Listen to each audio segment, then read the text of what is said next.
Mattel's Barbie is believed to be a good thing for little girls, in that with her many different occupations, girls grow up believing they can be whatever they want to be in life. Whether as an archaeologist or a school teacher, nothing better fits Barbie's true nature when she's riding around in Ken's convertible as the typical gold digger. But with the original Barbie doll created after a German prostitute doll made for men, we discover what Barbie truly is: a hooker.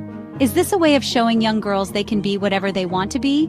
Or are they being groomed to unconsciously want to be desirable or sexually appealing to men, who will pay good money to play with them? In Western society, women typically were always perceived as the victim, whereas man was the perpetrator.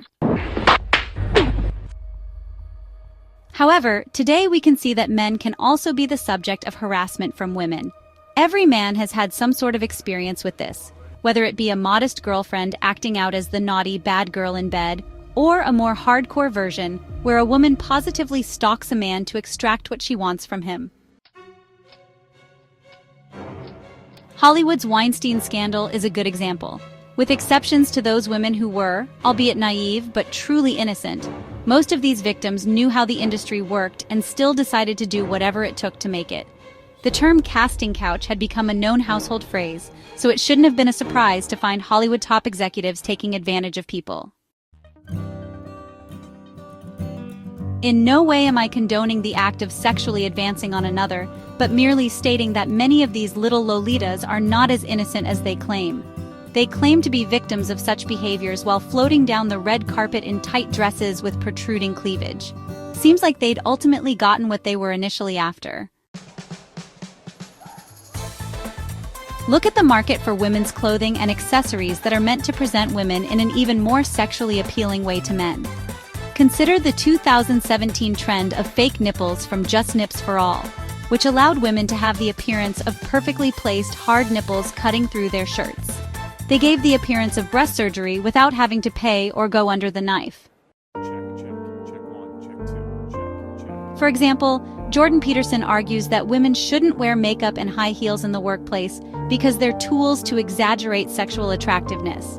It's a game that women who wear makeup and high heels play constantly. I'm not blaming women for anything here, for they are victims and have been since the first time they played with a Barbie doll. Since very young ages, women have been bombarded with marketing schemes that scream sex and appeal to men. But men aren't to blame here either, for they are another type of victim. As young boys would steal their younger sisters' Barbie dolls, they were given false ideas of what women should look like, as well as the fact that it's not that simple to rip off a woman's head like a Barbie. Quote, Dr. D. Dumas. Men are victims to their own biological desire from their own sense of sightseeing women dressed as such. This suggests two things: that our society has arrived at a stage of great denial, deciding to forget or completely ignore our past mistakes, or that this whole pretense was set up and founded on a huge landmine.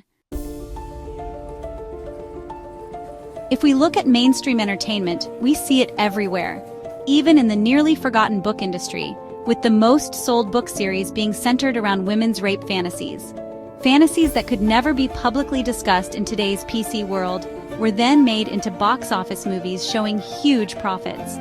Meanwhile, on TV, the #1 music videos feature half-naked female stars dancing like strippers while singing about teasing or pleasing a man. What exactly is being portrayed here? That a woman must be allowed to be as sexy and sexual as she pleases but cannot be sexualized? Men don't even stand a chance in that game.